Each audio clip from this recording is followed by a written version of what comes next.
GDP 대비 부채 252%인 나라가 있습니다. 그리스는 부채 180%에서 망했었죠. 그런데 이 나라는 아직도 멀쩡합니다. 바로 우리가 잘 알고 있는 나라 일본입니다. 지하철은 정확하게 운행되고 거리는 세계에서 가장 깨끗하며 범죄율은 선진국 최저 수준이죠. 그런데 부채가 252%라니 이게 말이 될까요? 숫자만 보면 이미 10년 전에 망했어야 하는 나라가 어떻게 아직도 버티고 있는 걸까요? 그리고 더 중요한 건 이겁니다. 일본이 지금 겪고 있는 이 모든 게 사실은 우리의 미래일 수도 있다는 거죠. 오늘은 망해야 하는데 망하지 않는 일본의 비밀을 파헤쳐 보겠습니다. 일본의 버블 경제 들어보셨나요? 1980년대 후반 일본의 경제 호황기죠. 그 당시 일본이 얼마나 대단했냐면 주식과 부동산이 고공행진을 했는데 도쿄 땅값이 미국 전체보다 비싸다는 말이 농담이 아니던 시절입니다. 일본 땅값은 절대 떨어지지 않는다는 믿음에 은행들은 100년 만기 대출까지 내줬을 정도였어요. 미쓰비시 부동산이 뉴욕 맨해튼의 상징 록펠러 센터를 인수했고 미국인들은 미국의 심장이 일본에 넘어갔다며 충격에 빠졌습니다. 세계 시가총액 10위 기업 중 8개가 일본 기업이던 시절 일본은 세계가 자신들의 것만 같았었죠. 영원할 것 같던 일본의 경제가 이 지경이 된 건 그때로부터 불과 2년 뒤 1990년 부동산 버블 붕괴부터였습니다. 그 버블이 한순간에 터지면서 일본 정부는 패닉에 빠집니다.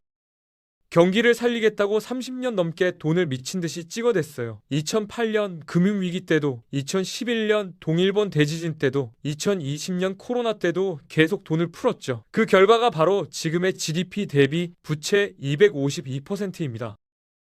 여기서 결정타가 하나 더 있었습니다. 2012년 아베 신조 총리의 아베노믹스였어요. 아베는 취임하자마자 선언했습니다. 일본은행으로 하여금 돈을 무제한으로 찍어내게 하겠다고요. 말만 그런 게 아니라 진짜로 실행했어요. 2013년 1월부터 일본은행은 매달 국가 예산급 돈을 풀기 시작했고 나중에는 연간 80조 엔까지 확대했거든요. 당시 세계 경제학자들은 이걸 보면서 경악했습니다. 역사상 이런 일은 없었거든요. 목표는 명확했습니다. 30년간 지속된 디플레이션에서 탈출한다는 거였죠. 결과는 어땠을까요? 완전히 실패했습니다. 엄청난 돈을 찍어냈는데도 경제는 살아나지 않았고 부채만 폭발적으로 증가했던 겁니다.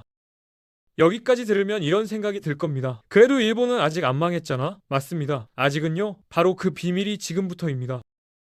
그렇다면 일본과 그리스의 차이는 뭘까요? 그리스는 유로화를 써서 중앙은행이 마음대로 돈을 찍을 수 없었고 외국 자본 의존도도 높았어요. 외국 금융기관들이 국채 대부분을 들고 있었거든요. 외국인들이 위험하다고 판단하는 순간 국채를 팔아치우면서 금리가 폭등했고 그게 곧 국가 부도로 이어진 겁니다. 반면에 일본은 국가 부채의 90%를 일본 국민들이 들고 있습니다. 일본은행이 절반 정도, 연기금과 보험사가 나머지를 나눠 가진 구조죠. 외국인 비중은 고작 10%예요. 쉽게 말하면 집안에서 빌리고 빌려준 구조라는 겁니다. 일본은행이 일본 정부한테 돈 갚으라고 독촉할 리 없고 금리도 낮게 유지하니까 당장 위기는 없었던 거예요. 일본은 자국 통화를 찍을 수 있고 일본은행이 최후의 매수자 역할을 하고 있죠. 게다가 일본은 세계 최대 수준의 해외 순자산을 가진 나라예요. 쉽게 말하면 정부는 빚이 많지만 일본 전체로 보면 해외에 엄청난 돈을 빌려준 채권국이라는 겁니다. 게다가 일본 연기금과 일본 은행은 국채로 빌린 돈을 국내외 주식과 채권에 투자해 왔는데 지난 10년간 이 투자 수익률이 국채 이자보다 높았어요. 빌린 돈으로 투자해서 이익을 낸 거죠. 일본은 이 덕분에 30년을 버텼습니다. 그런데 지금 바로 그 믿음이 흔들리고 있습니다. 오랜 기간 지속되던 마이너스 금리가 끝나며 일본 은행은 금리를 빠르게 올리기 시작했어요. 30년 만에 처음 보는 수준까지 올랐죠. 오랫동안 제로 금리에 익숙했던 일본 경제에는 엄청난 충격이었어요. 10년물 국채 금리가 1년도 안 돼서 2배 이상 급등했습니다. 재무성 추산으로는 내년 이자 지급액이 전년 대비 24%나 폭증해요. 국채 금리가 조금만 더 올라도 이자 부담이 걷잡을 수 없이 커진다는 계산이 나옵니다. 일본은 초고령 사회거든요. 머지않아 의료비만으로 국가 예산의 절반이 필요할 것으로 추정되고 있어요. 그런데 일본의 잠재 성장률은 1%도 안 되고 GDP는 30년째 제자리 걸음입니다. 최근에는 마이너스 성장까지 기록했죠. 그런데 더 이상한 건 실업률이 2.5%로 완저옹 수준이라는 겁니다. 무슨 말이냐면 경제는 성장하지 않는데 사람은 부족하다는 거예요. 여기에 물가는 계속 오르고 있고요. 이런 상황에서 일본을 지탱하던 방패에 균열이 가기 시작했습니다. 일본이 IMF에 가지 않았던 이유는 부채의 90%를 내부에서 소화했기 때문이라고 말씀드렸잖아요. 그런데 이 구조가 무너지고 있습니다. 고령화로 저축률이 떨어지고 최근에는 엄청난 돈이 해외로 빠져나갔다는 관측까지 나왔거든요. 거기다 엔화는 20% 넘게 폭락했어요. 수입 물가가 그만큼 올랐다는 거나 마찬가지니까 실질 구매력이 대폭 하락하는 겁니다. 이제 일본 국민들도 계산을 하기 시작했습니다. 미국 10년물 국채 금리는 4.5%인데 일본은 2%밖에 안 되거든요. 금리 차이만 2배가 넘는 거예요.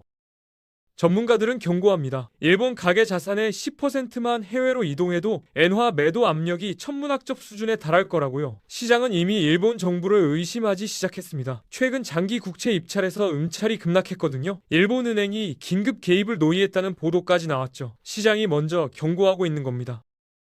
그런데 정치는 정반대 방향으로 가고 있습니다. 최근 선거에서 자민당이 패배했어요. 먹고 살기 힘들어지니까 이제 안 찍어주는 거죠. 이 상황에서 야당들이 소비세 감세를 요구하고 있습니다. 그렇게 되면 세수가 연간 국가 예산의 상당 부분이 날아가요. 소비세는 일본 전체 세수의 30% 이상을 차지하거든요. 이 돈이 사라지면 또 적자 국채를 찍어야 됩니다. 시장도 당연히 이걸 알고 있죠. 그래서 일본 국채를 팔고 있는 거고요.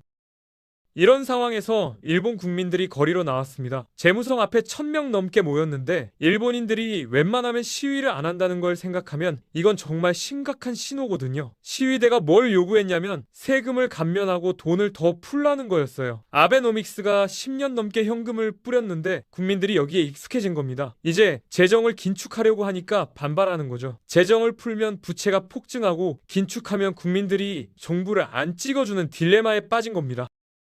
일본의 GDP 순위를 보면 더 극적입니다. 오랫동안 세계 3위였는데 최근 독일한테 밀려서 4위가 됐고 IMF는 곧 인도에게도 밀려서 5위로 떨어질 거라고 예상해요. 골드만삭스는 장기적으로 2075년에는 12위까지 내려갈 거라고 전망했죠. 일본 경제는 고령화, 저성장, 낮은 생산성 등의 구조적 문제 때문에 지속적으로 순위가 하락할 수밖에 없는 상황입니다. 물론 일본은행이 버티는 당장 IMF 같은 급격한 위기는 피할 수 있습니다. 하지만 이 방어막도 영원하지는 않습니다. 일본 정부는 지금 불가능한 선택지 앞에 서 있어요. 세금을 올리면 국민들이 거부하고 지출을 줄이면 경기가 더 나빠지며 돈을 더 찍으면 엔화가 폭락하고 금리를 올리면 이자 폭탄이 터지는 겁니다. 어느 쪽을 선택해도 답이 없는 상황이죠. 선거에서 이기려면 국민들이 원하는 걸 해줘야 하는데 국민들이 원하는 건 실제적으로 어려운 일이거든요. 전문가들의 의견을 종합해보면 이렇습니다. 일본이 IMF까지는 가지 않겠지만 경제적으로 매우 힘든 상황이 될 거라는 거예요. 주식시장이 폭락할 가능성도 있고 정치권이 이걸 해결하지 못한다면 결국 그 책임은 일본 국민들에게 돌아갈 거라는 겁니다. 그런데 사실 이건 일본만의 문제가 아닙니다. 한국은 일본보다 더 빠르게 이 길로 가고 있거든요. 출산율 0.7명대, 일본보다 훨씬 낮아요. 일본이 30년에 걸쳐 도달한 초고령 사회에 한국은 20년도 안 돼서 도달할 가능성이 큽니다. 차이가 있다면 일본은 버블 시대에 토요타, 소니, 닌텐도 같은 글로벌 기업과 엄청난 인프라를 쌓아뒀다는 거예요. 한국은 그만큼의 자산을 쌓기 전에 늙어버릴 가능성이 있습니다.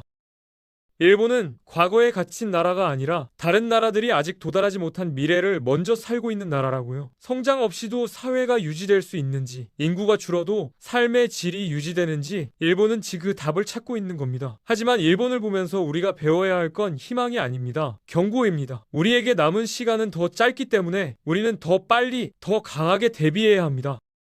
일본은 망해가는 나라처럼 보이지만 동시에 가장 끈질기게 버티는 나라이기도 합니다. 이 모순이 앞으로 우리들이 마주하게 될 현실일지도 모릅니다. 여러분은 어떻게 생각하시나요? 일본은 정말 망할까요? 아니면 계속 버틸까요? 그리고 우리는 지금 무엇을 준비해야 할까요?